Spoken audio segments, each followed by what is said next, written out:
Salut tout le monde, c'est Justine, j'espère vraiment que vous allez bien. Aujourd'hui je vous retrouve pour une vidéo spéciale automne puisque dans les images qui vont suivre, je vais faire une petite partie vlog dans laquelle je vais vous montrer comment je réalise ma déco d'automne et notamment comment je vais disposer toutes mes petites décorations pour faire une ambiance cosy automnale dans mon salon notamment. Mais avant cela, je voulais vous parler d'une activité que je trouve très automnale qui peut aussi être hivernale à mon sens. En réalité, c'est toute l'année qu'on peut s'y adonner, mais je me suis dit que c'était parfait comme activité cocooning cosy à vous présenter. Donc j'ai été contactée par la marque VIP Cross Stitch, donc je vous mettrai le site juste ici. Quelques images pour que vous puissiez voir à quoi il ressemble. Il s'agit d'un site en ligne qui vend de nombreux designs différents de cross stitching. Donc c'est en réalité du point de croix en français. C'est quelque chose qui m'a fait juste super plaisir quand ils m'ont contacté il y a quelques mois de cela, puisqu'ils m'ont contacté en été et je me suis dit que j'allais attendre des saisons un peu plus fraîches pour vous en parler parce que je trouve que c'est une activité d'intérieur. En réalité vous pouvez le faire partout évidemment, mais dans mon imaginaire et dans mon esprit on va dire que c'était une activité plus travaux manuels, cocooning sous un plaid devant Netflix ou ce genre de choses. Donc je vais vous montrer du coup les 3 designs qu'ils m'ont gentiment envoyés. Je les remercie du coup bien évidemment. Je n'ai encore pas testé pour l'instant leurs produits puisque je vais les faire au fur et à mesure de cette vidéo. Donc je vais déjà vous montrer à quoi ça ressemble, ce que ça contient, les kits de point de croix et puis ensuite je vais essayer d'en réaliser un. Ils m'ont aussi très gentiment proposé un code promo pour vous faire bénéficier de moins 5% sur tout le site, sachant que les prix sont vraiment très attractifs. C'est toujours quelques petits euros par-ci par-là d'économiser avec le code Justine05 que je vous mettrai juste ici. J'ai trop hâte de commencer, donc c'est des DIY, des do it yourself, ça veut dire que c'est des choses qu'on va faire soi-même. Le premier c'est celui-ci avec une jolie maison de campagne, vraiment mon rêve, une petite chaumière comme ça avec un petit ruisseau, des cygnes ou des canards et plein de verdure. Je trouve que c'est parfait pour le début de l'automne, on est clairement dans les bonnes couleurs avec les arbres qui commencent à devenir un peu jaune-orangé. Ensuite j'en ai pris un très kitsch, mais moi personnellement j'adore et ça ira parfaitement avec la déco dans ma pièce dressing qui est vraiment vintage girly, et j'ai choisi ce bouquet de fleurs de rose notamment avec une petite tasse ancienne, vintage et tout, enfin vraiment une petite mise en scène vraiment sympa. Et ensuite j'ai pris un paysage enneigé donc pour Noël parce que quand ils m'ont proposé ce partenariat et cette collaboration, je me suis déjà projetée à me dire qu'à la période de Noël je pourrais en faire un, donc j'avais très envie d'en choisir un sur le thème des fêtes de fin d'année. Donc le contenu du kit en lui-même se présente comme ceci, donc on a une petite feuille avec le résultat final de notre point de croix, donc avec le design. Là il va falloir que je comprenne un petit peu cette fiche explicative, donc je vais pas pouvoir vous la déchiffrer à 100%. Ensuite j'ai tous mes fils comme ceci, donc sur une petite palette en fait de couleurs comme ça, avec les références, des numéros. Est-ce que ça correspond à ça? Oh my god, oui ça correspond à ça. Je m'attendais à ce que ce soit un peu plus simple, sachant que moi j'ai toujours fait des travaux manuels, des loisirs créatifs aussi loin que je m'en souvienne. J'ai toujours aimé ça, j'en ai fait depuis toute petite. J'ai fait du point de croix aussi étant petite. C'est pour ça que j'avais un petit pic de nostalgie aussi quand ils m'ont proposé de collaborer avec eux. Par contre là j'ai peur que ce soit un peu dur pour moi. Alors on va voir. Oh purée. Et j'ai en fait les références des couleurs en face. Oh, je comprenais pas en fait que c'était le dessin. Mais c'est le dessin. C'est juste que du coup les couleurs sont pas du tout similaires par rapport à la toile et au rendu final. La toile elle se présente comme ceci, donc elle est relativement grande je trouve. Je suis un peu perplexe déjà parce que j'ai pas d'aiguille. Ah si elle est là, pardon, j'ai rien dit, j'ai 2 aiguilles, ok, donc tout va bien.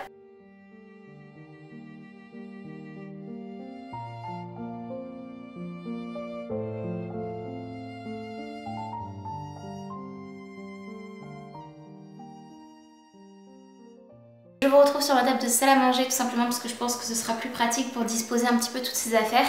Donc sachant que ça fait déjà 3 jours que j'ai filmé le début de la vidéo, donc ce que vous avez vu dans les images précédentes. J'ai fait un petit peu de point de croix tous les jours et je voulais vous montrer, sachant que j'ai passé plus de 3 ou 4 heures déjà.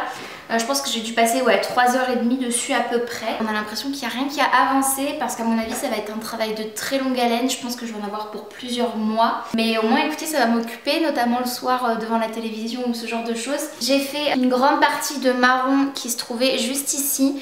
Et j'ai compris en fait ce charabia sur le côté où je me disais c'est pas possible. C'est simplement que les numéros qui sont ici, ça correspond aux références des fils qui sont là, puisqu'on a du numéro 01 au numéro 25. Ensuite on a la couleur, donc par exemple pour ce qui est du marron foncé, c'est le 19. Donc c'est le 19, c'est ce que j'ai pris juste ici. Et en fait ça correspond donc à la case carré bleu. Donc tous les carrés bleus de ce type là en fait je les ai repassés donc en marron, en point de croix. Je vais vous montrer comment je m'y prends du coup avec une autre couleur parce que là je suis passée, j'en avais un petit peu marre du marron, il m'en reste encore un petit peu parce qu'il y en a encore pas mal d'endroits. J'espère que j'aurai assez de fils. Et en fait là je suis passée donc au rose pastel qui correspond du coup à la couleur 01, donc celui-ci, qui en réalité du coup correspond aux cases avec une petite barre verte. Donc les petites barres vertes, j'ai commencé déjà le rose ici, ce sera peut-être pas très clair mais voilà j'en ai fait quelques-unes. Je vais continuer parce que j'ai mis mon aiguille sur le côté comme ça et pour vous montrer tout simplement la technique. Mais en fait si on regarde bien de près, j'en ai fait vraiment pas mal des petits carrés, sachant qu'un petit carré c'est 4 pics d'aiguille, vous allez voir. Et que en fait c'est le même principe qu'un carré de pixels.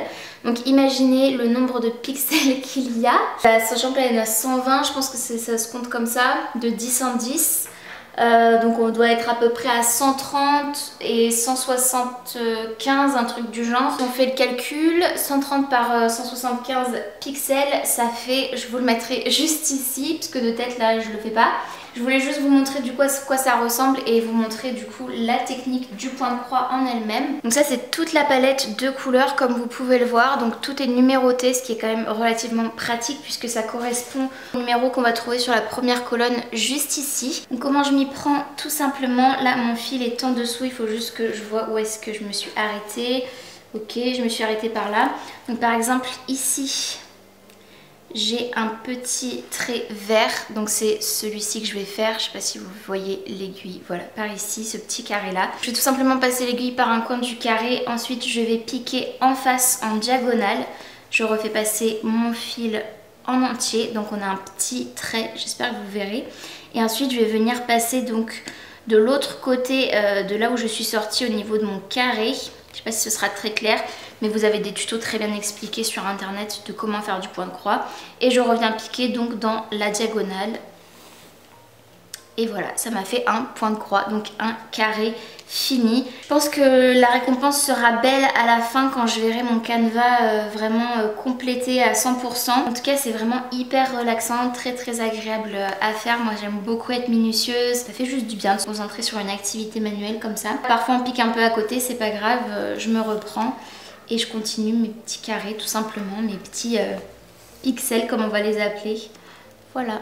Je vous montre la partie salle à manger qui est derrière moi, qui manque clairement de couleurs d'automne, si ce n'est ce magnifique bouquet que des amis nous ont offert à mon chéri et moi, qui est juste un bouquet d'automne parfait dans les couleurs et dans le thème. J'ai aussi du coup la partie salon qu'il va falloir décorer, donc qui est juste derrière vous avec le canapé, la table basse notamment, le coin de télé. Pour l'instant, c'est dans des tons assez neutres. On a des petites touches de vert par-ci par-là. Mais l'objectif de la vidéo, du coup, c'est de transformer cet espace en un espace cosy d'automne avec des petites citrouilles, des petites décos saisonnières. Donc c'est ce qu'on va faire ensemble.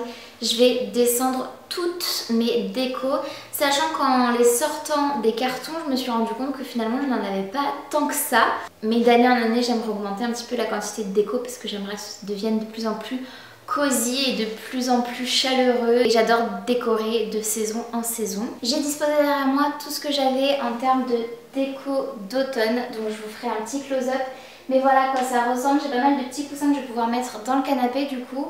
Par contre effectivement je m'attendais à avoir plus de choses, alors je sais pas, c'est qu'en fait j'ai plein de petites choses et j'espère juste que ça fera quelque chose d'assez harmonieux. Ce nouveau duo citrouille que j'ai acheté chez B&M récemment, avec un petit interrupteur qui fait LED, donc je sais pas si vous verrez la différence, mais voilà, ça s'allume. J'ai acheté 2-3 autres choses chez B&M la dernière fois, notamment cette petite citrouille là et celle-ci si jamais ça vous intéresse. L'année dernière chez B&M toujours j'avais acheté celle-ci et celle du fond qui est un peu plus crème, un peu plus neutre. La plupart de ce que j'ai, ça vient soit de chez B&M, soit de chez Action. J'ai aussi acheté des décos d'Halloween.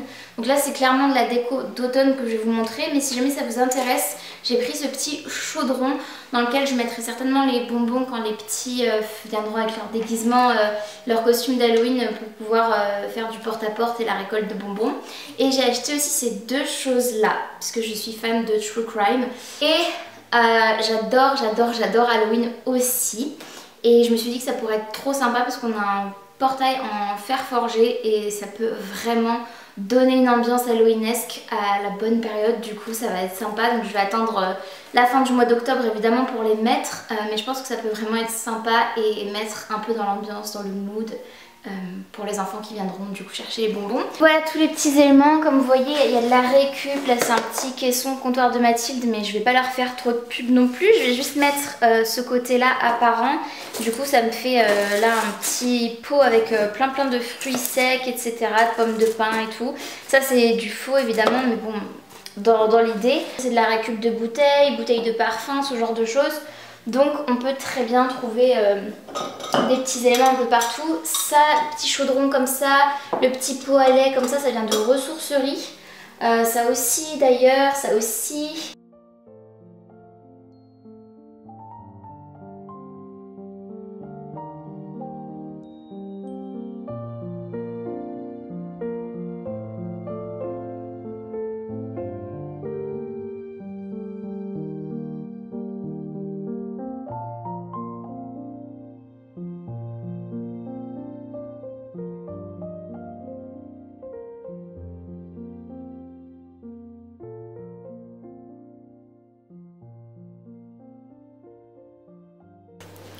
Voilà à quoi ressemble mon salon pour la période de l'automne.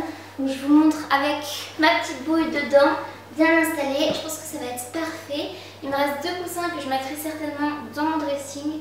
Mais hormis ça, je suis assez contente. C'est vraiment des petites touches par-ci, par-là. J'ai pas de grandes guirlandes ou de grandes étagères pleines de mugs d'automne avec plein de jolies choses et tout.